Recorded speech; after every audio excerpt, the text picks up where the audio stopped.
La pregunta es, ¿por qué la selección de la Argentina no tiene más morenos en su selección? Quédate conmigo, yo soy Jorge y acá te lo cuento.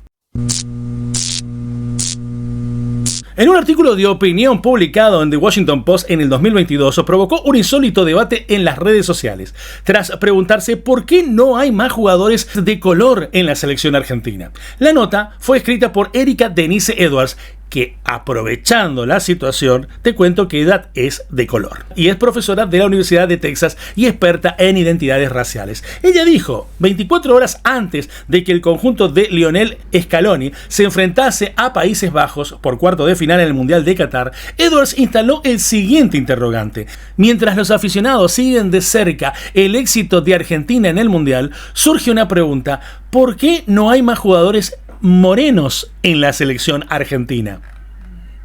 En marcado contraste con otros países sudamericanos, como por ejemplo el Brasil, la selección argentina de fútbol palidece en términos de representación morena o de color. Destacó a continuación para luego aclarar que no se trata de una observación actual y se remonta al año 2014, en ese año que se disputó el Mundial de Brasil. O sea, para Edwards, lo importante de todo esto es enfocarse en el Mundial y por qué no hay jugadores en algunas selecciones de color oscuro o moreno. Vamos a ver qué es lo que pasa con este tema. En los últimos años, la diversidad del fútbol ha sido un tema de debate global, especialmente en lo que respecta a la representación étnica en las selecciones nacionales, por ejemplo, de los distintos países. Algunas voces han cuestionado la falta de jugadores de color en la Argentina, comparándola con otras selecciones que representan una diversidad étnica más visible. Sin embargo, es importante entender que la composición étnica de un equipo nacional refleja la realidad demográfica del país y el perfil de los jugadores que se presentan en este deporte, más que en una inclusión deliberada o un perjuicio institucional. La Argentina, por ejemplo, históricamente ha tenido una población mayoritariamente descendiente de europeos con influencias itálicas o italianas, españolas y alemanas, entre otras. Si bien existe una comunidad afro-argentina, su representación en el deporte, particularmente en el fútbol, ha sido limitada no solo en la selección nacional, sino también en las ligas locales. Este hecho no se debe a una falta de oportunidades, sino a la realidad demográfica y a las tendencias culturales en el deporte. El fútbol en Argentina ha sido desde sus inicios un deporte de gran participación, pero la comunidad afro-argentina no ha estado tan involucrada en este ámbito como lo han estado otros grupos étnicos. La formación de talentos, la infraestructura y la cultura deportiva de la Argentina han influido en composición actual de la selección nacional, donde predominan jugadores de ascendencia europea. Si bien Argentina puede no tener una notable representación de jugadores de color, es útil observar otras selecciones que, aunque tampoco tienen jugadores de origen africano, sí muestran una diversidad étnica que refleja su propia composición demográfica. ¿O es que solamente tenemos que tener en las selecciones morenos y lo étnico realmente lo que debe ser inclusivo no sirve para estos muchachos o para esta señora Edwards? Te explico.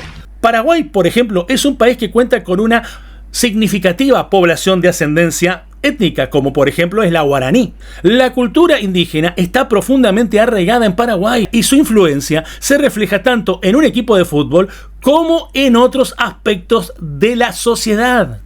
México, por ejemplo. La selección mexicana cuenta con jugadores de ascendencia indígena, como los mixtecos, zapotecos y más, que representan la rica herencia actual del país. La diversidad étnica de México se ve reflejada en el equipo que ha sido tradicionalmente compuesto por jugadores mestizos e indígenas.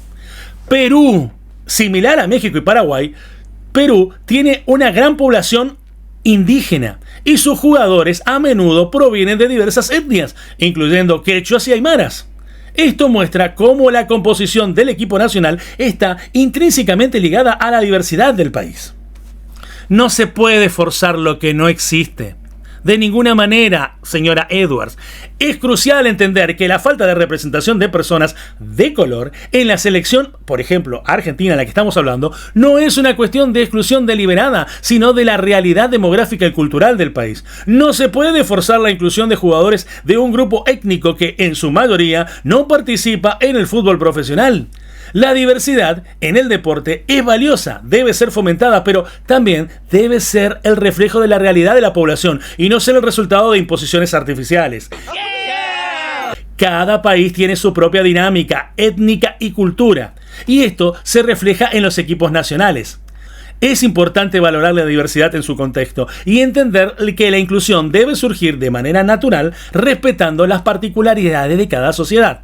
En conclusión, la selección argentina, al igual que la de Paraguay, México y Perú, refleja la composición étnica y cultural del país. Forzar la inclusión de un grupo étnico en particular no solo sería inapropiado, sino que también ignoraría las realidades demográficas y culturales que han moldeado la formación de equipos. La diversidad es un valor esencial, pero debe ser comprendida y respetada en su contexto adecuado. Entonces, para ponerlo en claro, señora Edwards, su inclusión forzosa en distintas selecciones, porque a usted le gusta la de Francia, que por ejemplo tiene más morenos que blancos, una persona de color pálido debería salir a decir ¿por qué la selección francesa no tiene más jugadores blancos que morenos? Vaya, no encuentro fallas en su lógica. A veces debemos entender que lo que ustedes quieren que se respete, también ustedes tienen que respetar. La mayoría habla. Si no les gusta, lo lamentamos. Genial, muy bacán. Sí.